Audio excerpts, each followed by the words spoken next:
विभाग शिक्षक मतदार संघाचे निवडणुकीचे वारे सुरू झालेले आहे। या संदर्भात आता मतदार नोंदणी करण्याचा कार्यक्रम सुद्धा जिल्हाधिकारी आशिष येरेकर यांनी लावलेला आहे। येणाऱ्या 30 डिसेंबरपर्यंत हा कार्यक्रम चालणार आहे आणि आपल्यासोबत शेखर भोयर आहेत, जे मागील कित्येक वर्षापासून शिक्षकांच्या हितासाठी, शिक्षकांच्या समस्येसाठी येथून मंत्रालयापर्यंत लढा देत आहे आणि येणाऱ्या निवडणुकीला सुद्धा त्यांना एक भारतीय जनता पार्टीचा उमेदवार म्हणून पाहिल्या जात आहे। त्यांच्या काय प्रतिक्रिया दसऱ्याच्या दिवशी जाणून घेऊया।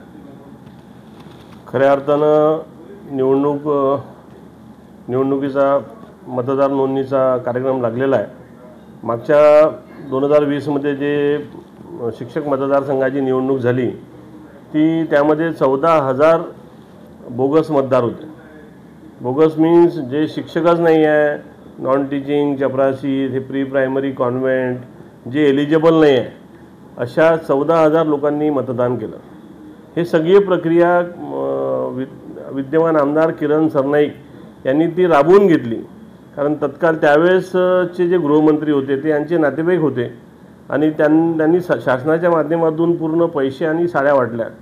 परंतु यावेळेस हे चालणार नाही। यावेळेस जे करप्ट प्रॅक्टिस करतील, जे अशा पद्धतीनं म्हणजे मतं विकत घेण्याचा प्रयत्न करतील, त्यांच्यावर FIR दाखल होतील आणि त्यांना जेलमध्ये टाकण्यात येईल। आता हे बिलकुल वारंवार चालणार नाही, कारण यामुळं या खऱ्या लोकांचा नुकसान होऊन राहिलं।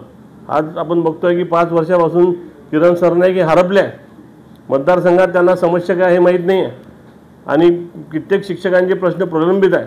त्यामुळं आता हे बिलकुल चालणार नाही। खऱ्या शिक्षकाचं मतदान यावेळेस होईल आणि निवडणुकीचा जो निकाल आहे तो लोक ठरवेल, शिक्षक ठरवतील काय कोणाला मत द्यायचं। विजयादशमीला शिक्षकांसाठी गोड बातमी आपण आणलेली आहे, त्यांच्या आरोग्याचा जो प्रश्न आहे त्या संदर्भात मी सर्वप्रथम विजयादशमीच्या विभागातील सर्व शिक्षकांना, राज्यातील सर्व शिक्षक व शिक्षकेतर कर्मचाऱ्यांना शुभेच्छा देतो।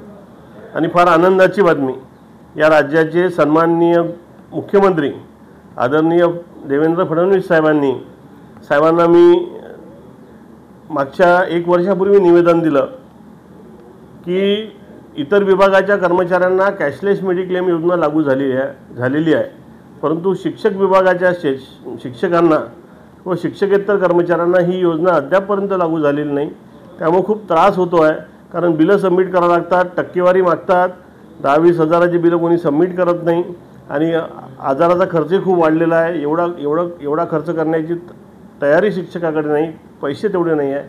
त्यामुळे मी 12 वर्षापासून हा लढा देत होतो की बाबा शिक्षक व शिक्षकेतर कर्मचाऱ्यांना कॅशलेस मेडिक्लेम योजना सुरू झाली पाहिजे, परंतु या राज्याचे सन्माननीय मुख्यमंत्री साहेबांनी माझ्या निवेदनावर तात्काळ लिहिलं, त्याचा आम्ही पाठपुरावा केला आणि आता मागच्या कॅबिनेटमध्ये या कॅशलेस मेडिक्लेम योजनेला मंत्रिमंडळानं तत्वता मान्यता दिलेली आहे आणि येणाऱ्या 3 महिन्यात याचा मसुदा तयार होईल आणि त्यानंतर ती अंमलात येईल। आपल्याला असं वाटतं की येणाऱ्या निवडणुकीमध्ये ज्या प्रकारे शिक्षकांचा आपल्याला बहुमत असल्यानंतर जे महत्त्वाचे मुद्दे आहेत, ज्यासाठी आपण इतक्या दिवसापासून लढा देत आहे आणि महत्त्वाच्या शिक्षकांच्या ज्या समस्या आहेत ते मार्गी लागणार आहे, ज्याच्याकडे शिक्षक कित्येक दिवसापासून लढा देत आहे, आंदोलनं करत आहेत, खऱ्या अर्थानं हेच काम आपल्याला करायचं आहे आणि खरं काम या मतदारसंघात झालं पाहिजे।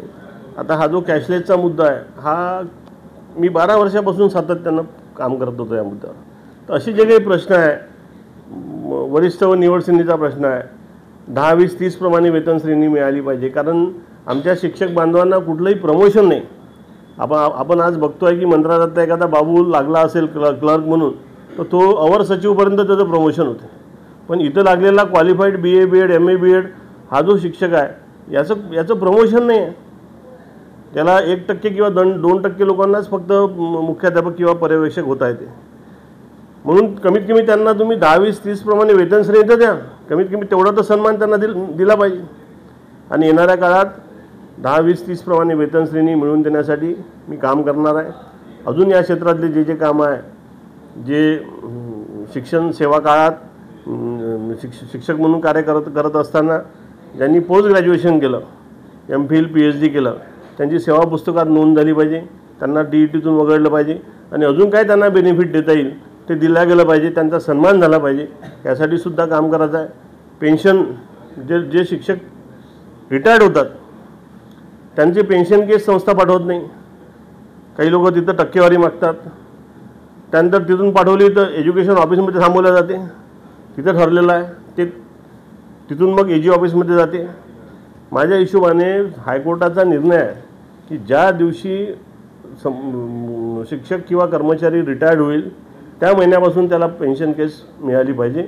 अन्यथा त्या अधिकाऱ्याच्या पगारातून ती वसूल केली पाहिजे असे हायकोर्टाचे आदेश.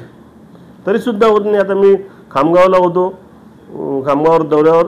तिथले एक शिक्षक आहे गुरव सर म्हणून, 6 महिन्यापासून पेन्शन नाही आली. हे योग्य नाही आहे.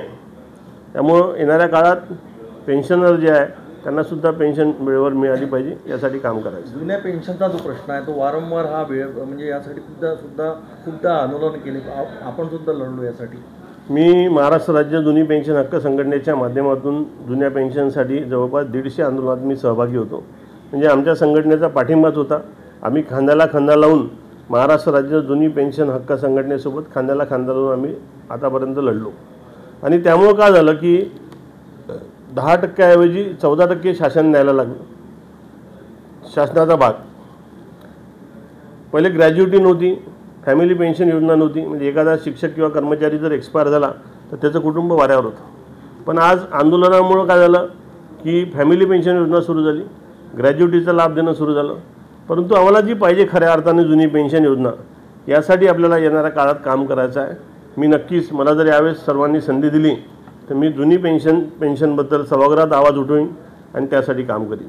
शेवटचा प्रश्न, काय म्हणणार आपल्या मतदारांना, आपल्यासोबत काम करणाऱ्या समर्थकांना, ज्या प्रकारे हा जो कार्यक्रम लावलेला आहे मतदार नोंदणीचा, यामध्ये कशा प्रकारे नोंदणी करावी जेणेकरून जास्तीत जास्त आपल्या माझे अमरावती विभागातील सर्व शिक्षकांना आवाहन करतो मी की या नोंदणी प्रक्रियेत सहभाग घ्या. जास्तीत जास्त प्रमाणात आपली नोंदणी झाली पाहिजे आणि खऱ्या लोकांची नोंदणी झाली पाहिजे. बोगस लोक मतदार होता कामा नये. असे कुठे आढळले ते माझ्यापर्यंत पोचवा. त्या संबंधित मुख्याध्यापकावर गुन्हे दाखल करण्याची कारवाईसुद्धा करता येईल. कारण मागच्या वेळेस जे शाळाच नाही असे ठप्पे मारले गेले, शाळाच नाही आहे. त्यामुळे कुठंतरी हे थांबलं पाहिजे. जे बोगस करत असतील त्यांच्यावर कारवाई झाली पाहिजे.